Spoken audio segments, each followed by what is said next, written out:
연일 뉴스에서 중동의 전쟁에 대한 소식이 가득합니다. 이번 전쟁에서 가장 눈에 띄는 단어는요, 보복입니다. 이란의 최고 지도자가 미국과 이스라엘의 공습을 받아서 사망한 뒤에 양측 간의 교전이 격화되고 있습니다. 그리고 이란은 미국과 이스라엘 공세에 맞서서 보복을 이어갑니다. 주변국에 주둔하고 있는 미군 기지에 보복을 이어갑니다. 공격합니다. 뿐만 아니라 이스라엘의 네타냐후 총리도 이란의 보복 공격에 대해서 강력하게 대응하겠다 발표합니다. 보복에 보복을 하겠다는 의미입니다. 보복이 보복을 낚는 가운데 참전하는 국가들이 점점 늘어나고 있습니다. 이런 부분들이 우리에게 좀 아프게 다가옵니다. 뿐만 아니라 이러한 상황에서 이란은 2026년 월드컵 불참을 고려하고 있는 것으로 알려졌습니다. 하필 2026년 월드컵이 미국에서 진행됩니다. 이란의 입장에서는 축구팀이 미국에 가서 경기를 치르는 건 여간 불편한 일이 아닐 겁니다. 뿐만 아니라 그렇게 삶의 터전이 파괴되고 있는 이 시점에서 월드컵에 참여하는 일 쉬운 일 아닐 겁니다. 목사님, 사람이 목숨을 잃고 있는 전쟁에서 스포츠가 뭐가 중요합니까? 라고 생각하시는 분들이 많을 겁니다. 하지만 역사 가운데 스포츠는요, 단절된 관계를 풀어내는 역할도 했었습니다. 역사를 따라서 올라가다 보면요, 고대 그리스 시대의 올림픽 기간만큼은 전쟁을 잠시 멈췄습니다. 가열된 전쟁을 잠시 멈추고 스포츠를 함께하는 가운데 양국 간의 대화의 물꼬가 트이기도 합니다. 분쟁 상황 속에서 올림픽이 외교적인 틈을 만들기도 했습니다. 그렇게 가열된 감정 좀 내려놓고 단절된 대화가 다시 시작되는 계기가 필요합니다. 서로가 서로를 믿지 못하고 그래서 대화가 단절되는 일은요, 아주 슬픈 일입니다. 단절은 결국 내 마음속에 남아있는 감정을 증폭시키고요. 그렇게 증폭된 감정이 이내 증오심으로 변할 수 있기 때문입니다. 이러한 증오심이 폭발하여서 걷잡을 수 없는 사건, 전쟁으로 발전되기도 합니다. 그런데 가정 안에서도요, 대화를 방해하는 일들이 우리 사회에서 계속해서 일어나고 있습니다. 먼저 된 것 휴대폰이죠. 휴대폰, TV, 인터넷, 과도한 교육열, 일이나 돈에 대한 지나친 집착, 욕심, 이런 것들이 가족들을 갈라놓고 따로따로 살게 만듭니다. 한 집에서 살긴 하지만 서로 얼굴 맞대고 이야기 나누는 시간이 일주일에 1시간도 채 되지 않는 것이 오늘날 우리의 가정의 현실입니다. 또 대화라고 해봤자 돈 이야기, 그리고 자녀들의 성적 이야기, 이웃과 비교하는 이야기, 이렇게 서로에게 상처를 주는 이야기를 하거나 의미 없는 이야기를 하는 경우가 대부분입니다. 저는 요즘 저희 집 아이들이 자꾸 크는 것이 무섭습니다. 클수록 부모로부터 멀리 떨어질 것 같은 생각이 들기 때문입니다. 지난번에 말씀드린 것처럼 저희 집 아들의 문 앞에는요, 아직도 잔소리 금지, 간섭 금지, 누나 출입 금지 이 문구가 적혀 있습니다. 그리고 아직도 닫혀 있습니다. 그래도 하루에 2번 정도 노크를 하고 들어갑니다. 아이 얼굴을 보면서 낮에 학교에서 무슨 일이 있었는지, 점심은 뭐 먹었는지 이것저것 물어봅니다. 아이들이요, 귀찮게 여기면서도 그래도 아직까지는 대답을 잘 합니다. 그렇게 이야기를 나누다 보면 10분, 20분이 훌쩍 지나갑니다. 그런 대화를 나누고 나면요, 제가 기분이 좋아지고요, 제가 힘이 납니다. 그런데 이런 기분 좋은 대화를 언제까지 나눌 수 있을지 생각하면은 마음이 조금 무겁습니다. 마음이 통하는 사람과 대화하는 일만큼 즐거운 일들도 없습니다. 하지만 그런 기회를 가정에서조차 얻기 힘든 것이 우리의 현실입니다. 우리가 사람을 만날 때 만나는 사람 경계해야 하고요. 상대방의 마음을 알기도 어렵고 또 내 마음도 보여주기 싫고, 이런 식으로 사람 만나는 거 참 피곤한 일입니다.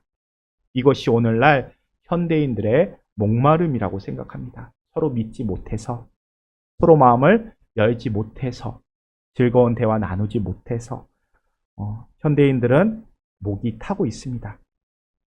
토마스 모어라는 사람이 쓴 책 유토피아라는 책이 있습니다.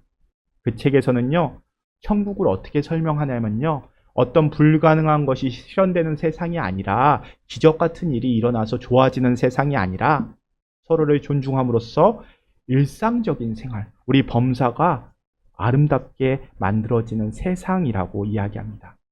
우리는 지나치게 경쟁이 심한 세상에 살고 있습니다. 주변에는요, 온통 경쟁자들 뿐입니다. 그것이 우리의 삶을 지옥으로 만들어가는 건 아닐까 생각이 듭니다. 하지만 이런 세상 속에서도 서로 존중하고 서로 믿고 마음을 열고 대화한다면 우리 주변에 경쟁자 대신에 대화를 나눌 수 있는 친구들이 많이 생길 겁니다. 그렇게 우리는 우리의 일상을 천국으로 변화시킬 수 있습니다. 오늘 봉독한 구약의 말씀은요, 이스라엘 민족의 원망과 불평으로 시작됩니다. 오늘 말씀은요, 이스라엘이 출애굽해서요, 시내산으로 가는 여정 가운데 일어난 일입니다. 이스라엘 자손은요, 불과 며칠 전만 해도 하나님께서 애굽에서 재앙을 일으키신 것과 홍해를 건너게 하신 그러한 기적 같은 일들을 경험했습니다. 또 그뿐만이 아니라 하늘에서 내려주시는 만나와 메추라기도 경험했습니다. 하나님이 이스라엘의 민족의 눈앞에서 기적을 행하시고요, 이스라엘 민족을 해방시키고 이끌어 가십니다. 하루하루가요, 말로 할 수 없는 기적의 연속입니다. 그런데도 이상하게 이스라엘 사람들의 일상이요, 원망과 불평으로 가득합니다. 홍해를 건넌 이후에, 그리고 오늘 본문에 이르기까지 이 원망과 불평이 끝이 없었습니다. 우리 출애굽기 17장 1절부터 3절 말씀을 함께 읽겠습니다. 이스라엘 자손의 온 회중이 여호와의 명령대로 신 광야에서 떠나 그 노정대로 행하여 르비딤의 장막을 쳤으나 백성이 마실 물이 없는지라. 백성이 모세와 다투어 이르되 우리에게 물을 주어 마시게 하라. 모세가 그들에게 이르되 너희가 어찌하여 나와 다투느냐? 너희가 어찌하여 여호와를 시험하느냐?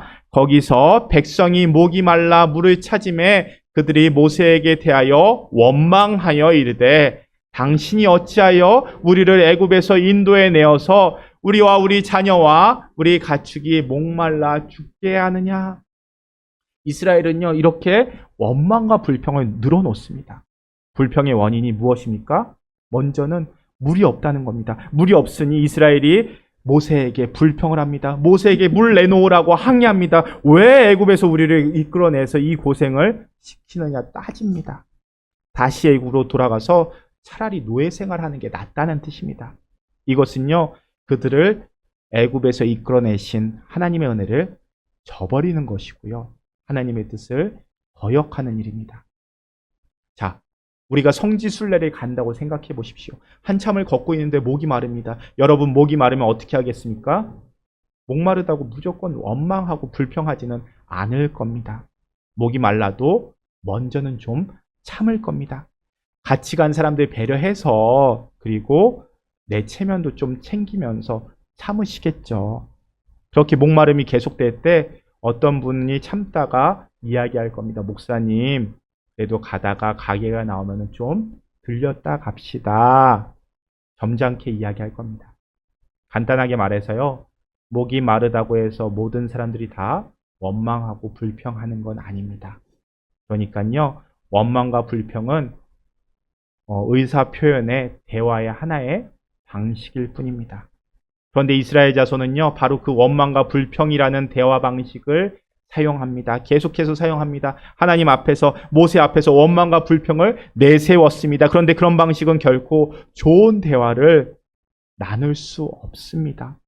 이스라엘 자손과 모세 사이에서 싸움이 일어납니다. 왜 그렇게까지 했겠습니까? 그것은 이스라엘이 그들의 지도자인 모세를 믿지 못했기 때문일 겁니다. 그리고 불편한 마음을 모세에게 쏟아냅니다. 심지어는 모세를 돌로 치려고까지 합니다.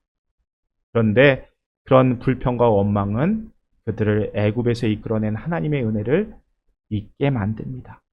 고단하던 노예 생활에서 해방된 감격들, 그 기쁨들 다 잊게 만들고 반대로 그들이 다시 애굽의 노예 생활을 그리워하게 만듭니다.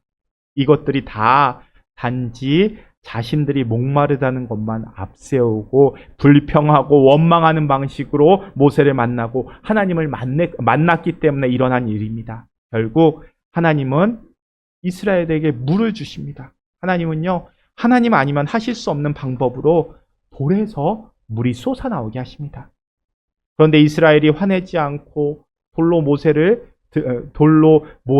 들고 모세를 협박하지 않았다면 하나님께서 물을 주시지 않으셨을까요? 아닙니다.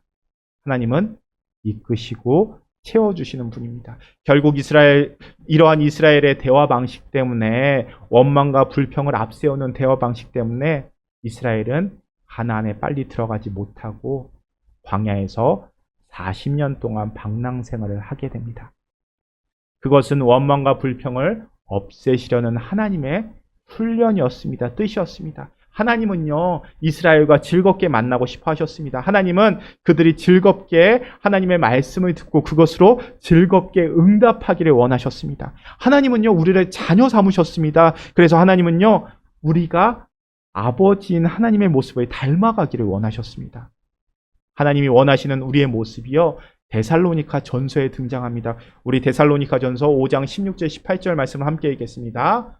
항상 기뻐하라, 쉬지 말고 기도하라, 범사에 감사하라. 이것이 그리스도 예수 안에서 너희를 향하신 하나님의 뜻이니라. 자, 원망 불평 버리고 모든 일에 기뻐하고 감사하며 하나님께 나아가는 일이 우리를 향한 하나님의 뜻입니다.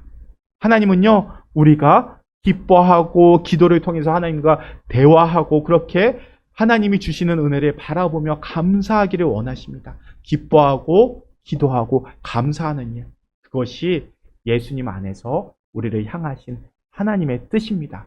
우리 이 말씀 다시 읽어볼까요? 항상 기뻐하라, 쉬지 말고 기도하라, 범사에 감사하라. 이것이 그리스도 예수 안에서 너희를 향하신 하나님의 뜻이니라. 아멘.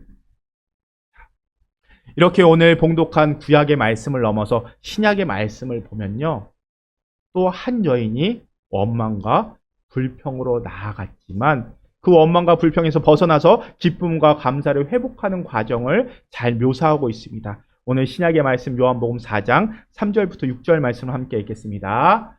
유대를 떠나사 다시 갈릴리로 가실새 사마리아를 통과하여야 하겠는지라. 사마리아에 있는 수가라 하는 동네에 이르시니 야곱이 그 아들 요셉에게 준 땅이 가깝고 거기 또 야곱의 우물이 있더라. 예수께서 길 가시다가 피곤하여 우물 곁에 그대로 앉으시니 때가 6시쯤 되었더라. 자, 예수님이 유대 지역에 계시다가 갈릴리 지역에 가셔야 됩니다. 그런데 이 지역에 들어가는 길에 사마리아를 통과하게 됩니다. 당시 유대인들은요, 사마리아 사람들을 싫어했습니다. 만나기 싫어서 먼 길로 돌아갔습니다. 아니면요, 배를 타고 차라리 바다로 그 길을 피해서 가기도 했습니다. 유대인들에게 사마리아 사람들에 대한 원망과 불평이 있었기 때문입니다. 반면 예수님은요, 이 사마리아 사람들 기쁘게 만나십니다. 예수님은 사마리아에 있는 수가라는 도시에 들어가십니다. 많은 학자들이 이 수가라는 도시가 구약 성경에 나오는 세겜일 것이다, 세겜이라는 지역일 것이다 라고 추정합니다. 세겜은요, 야곱이 외삼촌 라반 집에서 나와서 정착한 도시입니다. 또 후에 여호수아가 가나안에서 지도자로 활동할 때 중심 도시 역할을 합니다. 그만큼 세겜은 유서 깊은 도시고요. 그리고 구약 성경에 나오지 않지만 이 세겜에 유명한 우물이 하나 있었습니다. 이 우물은요, 야곱이 처음 팠고 그 우물을 야곱의 가족들이 마셨다라는 전설이 내려옵니다. 그리고 이 우물이 그렇기 때문에 야곱의 우물이라고 불립니다. 이 우물은 지금까지도 남아 있습니다. 깊이가 50m나 되는 아주 깊은 우물입니다. 그 우물에서 수천 년 동안 물이 솟아나고 있으니 정말 대단한 우물이죠. 예수님이 그 우물가에 쉬고 계십니다. 이렇게 쉬고 계실 때 한 여인이 왔습니다. 그때 시간이 6시쯤 되었더라. 그러니까 우리 식으로 얘기하면요, 정오 12시입니다. 12시에는요, 사람들이 잘 다니지 않습니다. 왜요? 햇볕이 아주 뜨겁게 내리쬐는 시간이기 때문입니다. 그 시간에는 사람들이 보통 낮잠을 잡니다. 그런데 이 여인이 이런 시간에 우물가에 왔다는 것은요, 사람들 피해 다닌다는 뜻입니다. 사람들 만나봐야 즐거운 일이 생기지 않으니 사람들 피해 다녔을 겁니다. 오늘 봉독한 말씀 뒤에 나오는 구절들을 보면요. 이 여인에게는 남편이 5이 있었고 지금 함께 살고 있는 남자도 남편이 아닙니다. 당시 율법에 따르면요. 이 세상에서는요. 이 중동에서는 여자가 남편을 버릴 수 없었습니다. 그러니까 이 여인의 생을 요약하자면은 여러 남자들에게 버림을 받는 인생이었습니다. 그래서 남자들에게 그리고 세상에 대한 불평과 원망을 가슴속에 품고 사는 사람이었습니다. 이런 여인이 사람들 앞에 나서서 이야기하는 것 좋아할 리가 없습니다. 이웃 사람들을 기쁘게 만날 처지가 아닙니다. 그런데 예수님이 먼저 이 여인에게 말을 건네십니다. 우리 이어지는 7절부터 9절 말씀 함께 읽겠습니다. 사마리아 여자 한 사람이 물을 기르러 왔음에 예수께서 물을 좀 달라 하시니 이는 제자들이 먹을 것을 사러 그 동네에 들어갔음이러라. 사마리아 여자가 이르되 당신은 유대인으로서 어찌하여 사마리아 여자인 나에게 물을 달라 하나이까 하니 이는 유대인이 사마리아인과 상종하지 아니함이러라. 예수님이요 이 여인에게 물을 좀 달라고 하십니다. 예수님이 스스로 물을 퍼서 마실 수도 있고 아니면 좀 참았다가 제자들 돌아오면 제자들한테 시킬 수도 있습니다. 하지만 예수님은 굳이 그렇게 시간을 뒤로 미루지 않으십니다. 당장 눈앞에 도와줄 사람이 있는데 나중으로 미룰 이유가 없습니다. 예수님이 당시 눈앞에 있는 사람, 이 사람을 사마리아 여인으로 보질 않으십니다.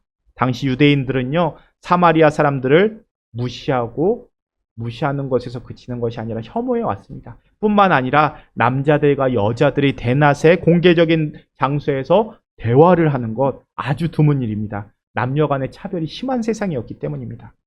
그런데 예수님은요, 그 여인이 사마리아인이라는 것도 여자라는 것도 개의치 않으시고 말을 걸고 대화를 나누십니다. 우리가 어떤 사람 만나서 대화할 때 대화를 방해하는 여러 가지 장벽들이 있습니다. 먼저 성별, 사회적 지위, 그리고 소득 수준, 그리고 요즘 와서는요, 정치적인 성향, 그리고 고향, 학력, 종교, 이렇게 수많은 것들이 우리의 마음을 닫습니다. 이 중 하나만 달라도요, 우리의 마음이 닫히는 경우가 많습니다. 이 사람 나와는 다른 사람이다. 나에게 이익이 되지 않는 사람이다. 라고 단정하고 피상적인 이야기만 하고 피상적인 만남만 갖는다는 뜻입니다. 그런데 본문 속에서 사마리아 여인이 그런 마음이었습니다. 또 예수님의 제자들도 그러했습니다. 제자들은 돌아온 후에도요, 예수님께서 이 사마리아 여인과 대화하고 있는 것 아주 이상하게 여깁니다. 사마리아 여인은 물을 달라고 하는 예수님에게 당신은 유대인인데 어떻게 사마리아인에게, 그것도 사마리아 여인에게 말을 거십니까? 라고 숙명스럽게 대답합니다. 이 말 무슨 뜻입니까? 나는 당신하고 별로 대화하고 싶지 않습니다. 라는 뜻입니다. 흔히 이런 말을 하면요, 대화가 끊깁니다. 예수님은 그 말에 상처받고, 야, 누군 너 같은 인간하고 말하고 싶어서 이렇게 말하는 줄 아냐? 라고 마음 먹으면요, 거기서 대화가 끝나버립니다. 그런데 놀랍게도요, 예수님은 즐겁게 대화를 이어가십니다. 예수님과 사마리아 여인이 하는 대화가요, 오늘 7절 말씀 읽었죠? 7절부터 42절까지 계속됩니다. 굳이 따지자면요, 성경에서 예수님이 한 장소에서 가장 오래 이야기한 사람이 아마도 사마리아 여인일 수도 있습니다. 그 이야기를 자세히 살펴보면요, 주제도 다양합니다. 처음에는요, 이렇게 우물 이야기로 시작합니다. 눈에 보이는 걸로 시작합니다. 그러다가 남편 이야기, 예배 이야기로 이어집니다. 그러니까요, 예수님은 사마리아 여인과 이런저런 이야기를 길게 나누셨다는 겁니다. 예수님이 사마리아 여인과 즐겁게 수다를 떨었다라고 표현할 수도 있습니다. 예수님이 수다를 떨었다라고 하니 목사님 어떻게 경건하지 못하게 그런 말씀을 하십니까? 생각할 수도 있지만 들여다보면요, 예수님은 앞에 눈에 보이는 우물 이야기로 시작해서 남편 이야기, 그러니까 사는 이야기로 넘어가고요. 사는 이야기를 나누다 보니까 하나님께 예배드리는 신앙 이야기까지 이어집니다. 특히 유대인들은요, 예루살렘에서 사마리아인들은 그리심산에서 유대인들은 예루살렘에서 하나님께 예배드리는 문제, 이 여인이 갖고 있던 신앙적 고민이었습니다. 이 이야기는요, 오랜 시간 쌓여있는 사마리아인들의 원망과 불평을 담고 있는 문제입니다. 그런 신앙의 오래된 문제에 대해서 여인이 이야기를 꺼내고요, 예수님이 거기에 대해서 이야기를 나눕니다. 사마리아 여인은 이웃사람과 대화를 꺼리는 사람이었는데 처음 만나는 유대 남자와 이렇게 오래 이야기하게 되리라고는 상상하지 못했을 겁니다. 그런데 이것이 대화가 갖고 있는 힘입니다. 그리고 대화 가운데 성령님께서 능력을 행하십니다. 이런 대화가 사마리아 여인을 변화시킵니다. 본문에서 이어지는 39절부터 42절까지의 말씀을 보면요, 제가 읽을게요. 여자의 말이 내가 행한 모든 것을 그가 내게 말하였도다 증언함으로 그 동네 중에 많은 사마리아인이 예수를 믿는지라. 사마리아인들이 예수께 와서 자기들과 함께 유하기를 청하니 거기서 이틀을 유하심에 예수의 말씀으로 말미암아 믿는 자가 더욱 많아 그 여자에게 말하되 이제 우리가 믿는 것은 내 말로 인함이 아니니 이는 우리가 친히 듣고 그가 참으로 세상의 구주이신 줄 알미라 하였더라. 이렇게 전합니다. 그러니까요, 처음에는 이웃 만나는 것조차 꺼렸던 이 여인이 예수님과 대화함으로써 집집마다 찾아다니며 예수님을 전하는 사람이 된 것입니다. 예수님을 유대인 남자로 인식하고 자기에게 말 거는 것을 불평하던 여인이요, 대화를 통해서 예수님이 메시아라는 것을 알게 되고 메시아임을 기쁘게 증언하는 사람이 된 것입니다. 무엇이 이 여인 이렇게 만들었겠습니까? 대화입니다. 신분과 상황을 초월한 대화입니다. 모든 것을 초월해서 사람 대 사람으로 만나서 나눈 대화입니다. 9절과 10절 말씀 잘 보면요, 사마리아 여인은 예수님이 유대인 남자라는 것을 먼저 문제 삼습니다. 그런데 예수님은요, 당신을 단지 원망과 불평의 대상인 유대인 남자로 보지 말라고 말씀하십니다. 예수님은요, 유대인 남자가 아니라 그 여인 앞에 있는 특별한 한 사람이기를 원하셨습니다. 그리고 그 여인에게 당신이 누구인지 알리고 싶으셨습니다. 그리고 이 여인도 그것을 알기 원했습니다. 선입견에 사로잡히지 않고 지금 자신과 대화하는 사람이 누구인지를 자세하게 알기를 원하셨습니다. 예수님이 그 여인을 단지 사마리아인으로만 아는 것이 아니라 그 여인의 형편을 잘 아는 것처럼 그 여인도 예수님을 단지 유대인 남자가 아니라 좀 더 깊이 예수님에 대해서 알기를 원하셨습니다. 이렇게 대화가 서로를 알게 하고요, 서로를 가리고 있는 선입견을 벗겨버리고요, 또 서로 마음속에 있는 원망과 불평을 씻어냅니다. 이렇게 본문을 다 읽다 보면요, 예수님은 이 여인에게 단지 물을 얻기 위해서 대화를 시작한 것이 아니라는 것을 읽어낼 수 있습니다. 예수님은 정작 목마른 사람은 예수님이 아니라 이 여인이라는 것을 잘 아셨습니다. 이 여인 역시 자신이 목마른 사람이라는 것을 알고 있었습니다. 그래서 예수님은 이 여인에게 말씀하시기를 당신이 내가 누구인지를 알았더라면 오히려 당신이 나에게 영원토록 목마르지 않는 물을 달라고 나에게 부탁하였을 것입니다 라고 말합니다. 그때 그 여인은 비로소 예수님이 어떤 분인지를 생각하기 시작하고 예수님에게 그러한 물을 달라고 부탁합니다. 오늘 말씀 15절 함께 읽겠습니다. 여자가 이르되 주여 그런 물을 내게 주사 목마르지도 않고 또 여기 물 기르러 오지도 않게 하옵소서. 이렇게 사마리아 여인은 예수님에 대한 경계심을 풀고요, 또 자신이 사마리아 여인이요 여자라는 것, 남자에게 5번이나 버림받은 사람이라는 원망과 불평에서 벗어나서 즐겁게 예수님과 만나고 대화함으로써 그의 인생의 목마름을 해결합니다. 사마리아 여인에게 원망과 불평의 표출의 대상이 되었던 예수님이 그녀의 인생의 목마름을 해결하는 분이 된 것입니다. 우리가 살아가고 있는 시대는요, 휴대폰으로, 그것도 카톡으로, 또 DM으로 대화 나눈 것이 일상이 되어버렸습니다. 같은 집에 있어도요, 같은 집에서 옆방에 있더라도 가서 한 걸음 나가서 이야기하기보다는 휴대폰으로 메시지를 주고받는 것이 더 편한 세상이 되었습니다. 그런데 그렇게 메시지를 주고받다 보면요, 상처받는 일이 생깁니다. 짧은 문장으로 의사표시를 하려다 보니 의사가 잘못 전달되는 경우가 종종 있습니다. 그런 것이 마음에 상처를 줍니다.